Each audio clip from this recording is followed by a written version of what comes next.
ఏపీలో మళ్లీ 2014 పొత్తులు రిపీట్ అవుతున్నాయి. టీడీపీ, జనసేన, బీజేపీ మళ్లీ ఒకటేందుకు రంగం సిద్ధమవుతోంది. ఏపీ నేతల అభిప్రాయాలను ఇప్పటికే సేకరించిన బీజేపీ అధిష్టానం నివేదిక సిద్ధం చేసి ప్రధానమంత్రి నరేంద్ర మోదీ ముందుంచింది. త్వరలోనే అంటే సంక్రాంతిలోగా పొత్తులపై కీలక ప్రకటన చేయనుంది బీజేపీ నాయకత్వం. ఇదే సమయంలో అటు చంద్రబాబు బెంగళూరులో డీకే శివకుమార్తో భేటీ కావడం రాజకీయంగా ప్రకంపనలు సృష్టిస్తోంది.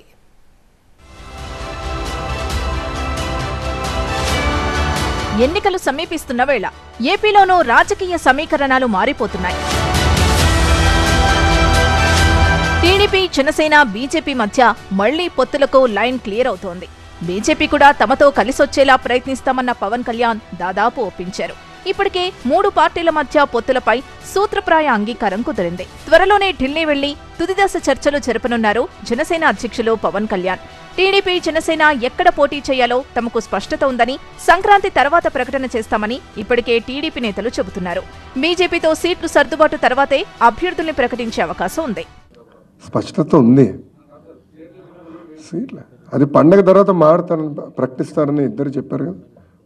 పవన్ కళ్యాణ్ గారు, చంద్రబాబు నాయుడు గారు చాలా స్పష్టంగా పండగ తర్వాత చెప్తున్నారు.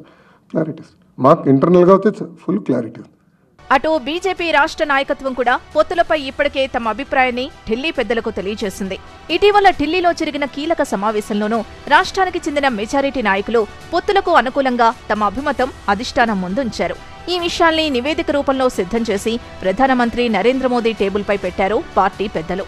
జనసేనతో ప్రస్తుతం పొత్తులో ఉన్నామని, ఇతర నిర్ణయాలు అధిష్టానం తీసుకుంటుందని బీజేపీ రాష్ట్ర అధ్యక్షురాలు పురంధేశ్వరి క్లారిటీ ఇచ్చారు. మేము జనసేనతో పొత్తులో ఉన్నాము, జనసేన కూడా మేము బీజేపీతో పొత్తులో ఉన్నాము అని వారు కూడా చెప్పారు. ఆ పొత్తుతో మేము ముందుకు వెళ్తున్నాం.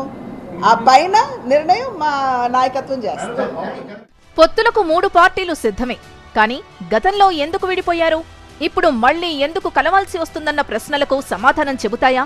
రిపీట్ అవుతున్న పొత్తును ప్రజలు స్వాగతిస్తారా? అంతకుమించి పార్టీలో సీట్ల సర్దుబాట్లలో ఉండే సవాళ్లను అధిగమిస్తారా? డీకే శివకుమార్తో చంద్రబాబు భేటీకి ప్రాధాన్యతుందా?